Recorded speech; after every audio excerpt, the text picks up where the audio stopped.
Well, good afternoon, everyone.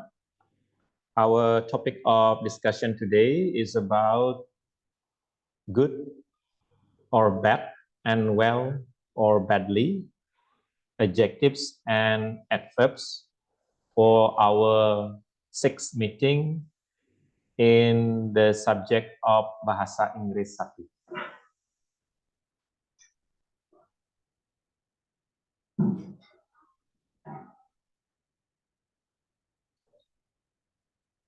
Kinds of adjectives. A. Demonstratives. For example, this, that, this, and those. B. Distributive. For example, each, every, either, and neither. Quantitative. For example, some, any, no, little, or few. Many, much, 1, and 20. D. Interrogative. For example, which, what, and which. E. Possessive. For example, my, your, his, her, its, our, your, and their. And F. Adjectives of quality. For example, clever, dry, fat, golden, good, heavy, and square.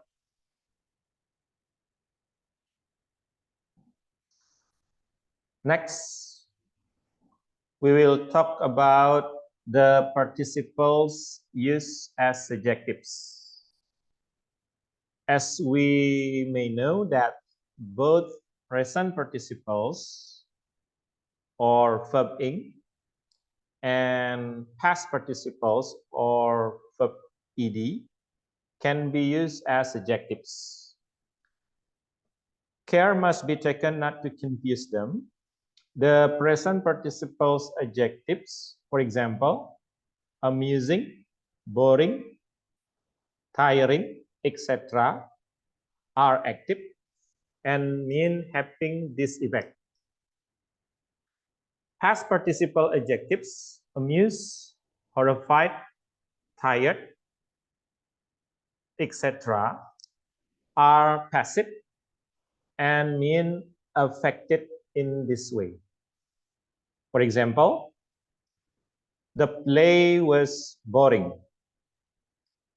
The audience was bored. An infuriated woman. Something had made her furious.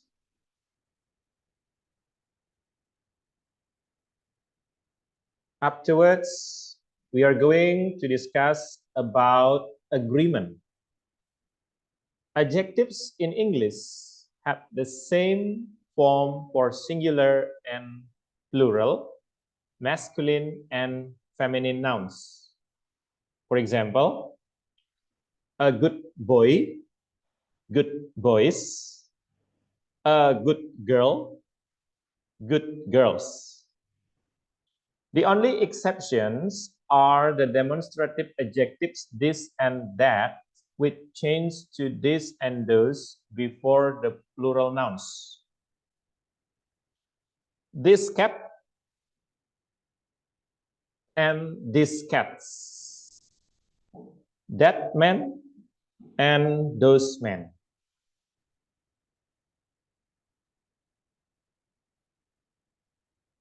Next, we move to the discussion about the position of adjectives, attributive, and predicative use. Adjectives come before their nouns are called attributive adjective. For example, this book, which boy, and my dog. Adjectives of quality, however, can come either before their nouns or after a verb such as be calm, and seem. For example, a rich man and Tom became rich. Appear, feel, get, or grow means become. Keep, look means appear. Make, smell, sound, taste, and turn. For example, Tom felt cool. Adjectives in this position are called as predicative adjective, while verbs used in this way are called link verbs or copulus. So I hope you will be able to remind the differentiation between attributive and predicative use of adjectives. Okay, don't make mistake. Okay, when you use these two kinds of adjectives, attributive adjective and the predicative one.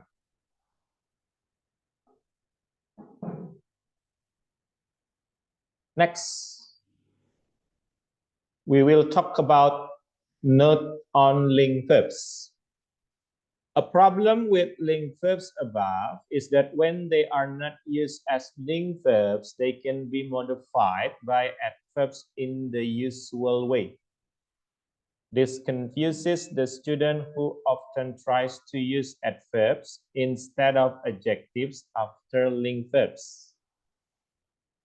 Okay, I think you sometimes find out or encounter the example of adjective and adverb by using the link verb or copula.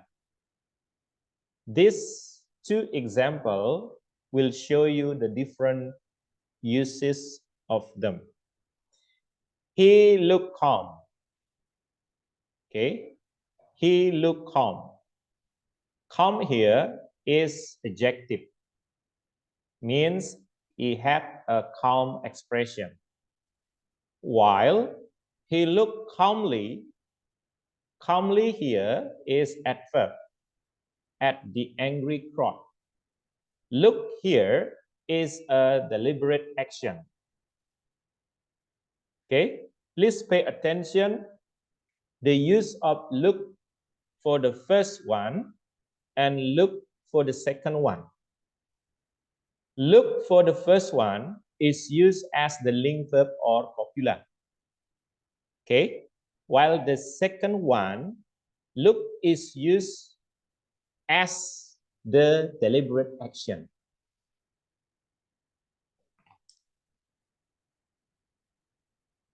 Next, comparison. There are 3 degrees of comparison: positive, comparative, and superlative. Okay. Positive, for example, dark, tall, and usable. Meanwhile, comparative, for example, darker, taller, and more useful. I'm sorry for not giving the example of superlative. Okay, the superlative of dark is darkest, tall is tallest, while useful is most useful. Okay, the way or the technique of giving which one must be preceded by more, which one is ended by er, you can see from the next discussion, okay, from the below.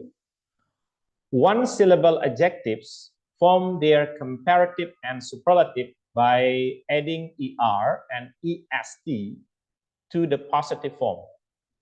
For example, bright,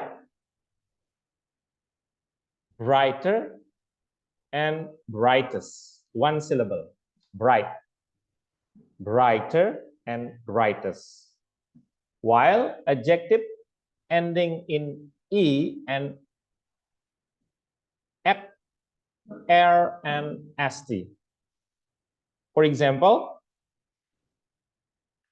brave, braver, and bravest. Okay, that's the point for understanding one syllable adjectives. Generally, it is ended with ER or EST, except ending in E must be ended with R for the comparative and ST for the superlative. And then adjectives of 3 or more syllables form their comparative and superlative by putting more and most before the positive. As you can see, interested, more interested, and most interested. While adjectives of 2 syllables follow one or other of the above rules. Those ending in full or re usually take more and most. For example, doubtful, more doubtful, most doubtful. And also the exception. Those ending in ERY or LY usually add ER or EST for the superlative form. For example, clever, cleverer, and cleverest. Pretty, prettier, prettiest. Silly, sillier, silliest.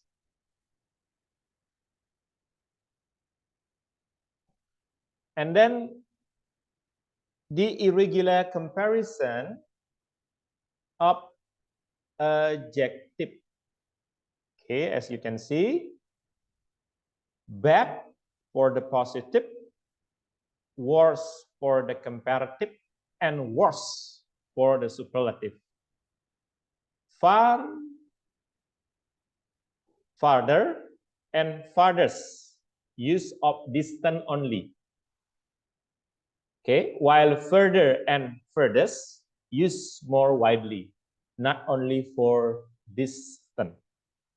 And then good, to become better and best. Little, to become or becomes less and least. Many, much becomes more and most. And the last one, old becomes elder and eldest. Used for old in general, but older and oldest used for wide range or the variety of use. Okay, after we talk about the adjectives, now we will talk about kinds of adverbs. Okay, there are a number of adverbs in English. The first one is adverb of manner.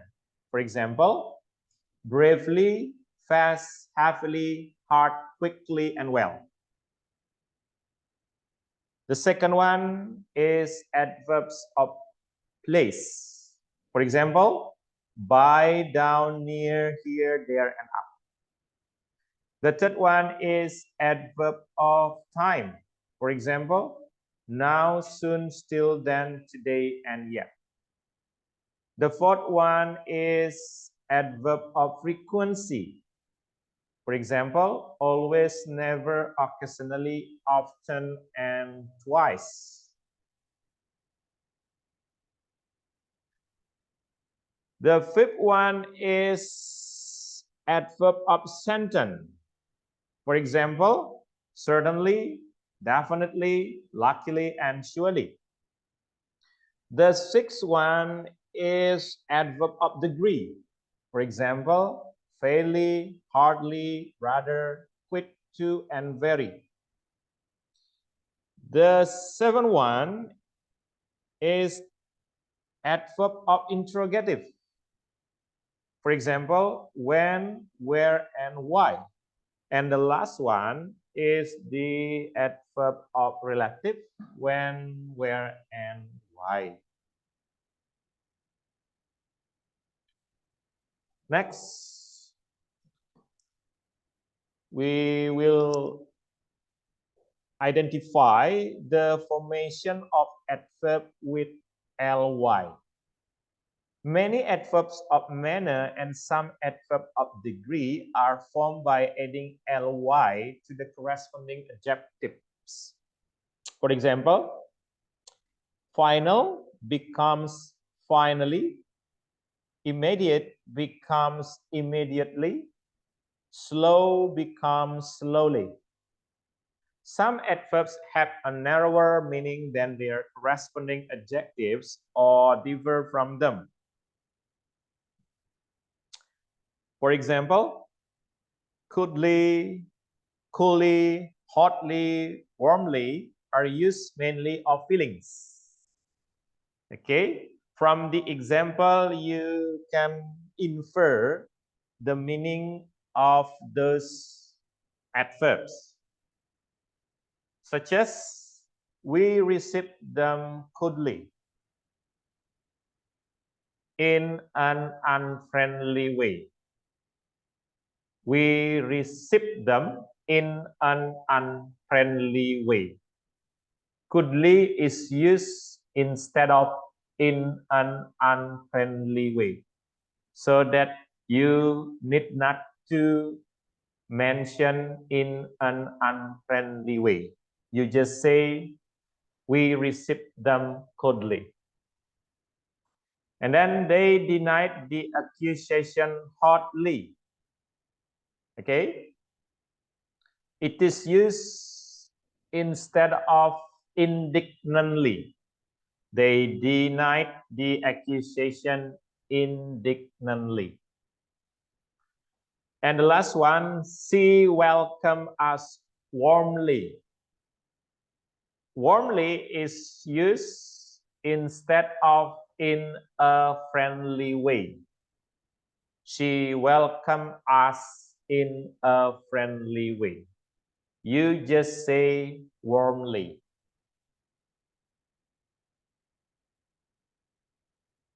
And then, like adjectives, adverb also has the irregular comparison. For example, badly becomes worse and worse. Far become farther and farthest, or further and furthest. While well becomes better and best, little becomes less and least, much becomes more and most. Well, I think that's all about the explanation of our topic of discussion today about adjective and adverb. And now we have arrived to the discussion section. I hope you can see the slide from your place. Could you see it well? Okay. Please wait a moment. If you couldn't see it well, I will quit the recording so that I will be able to send the material to you.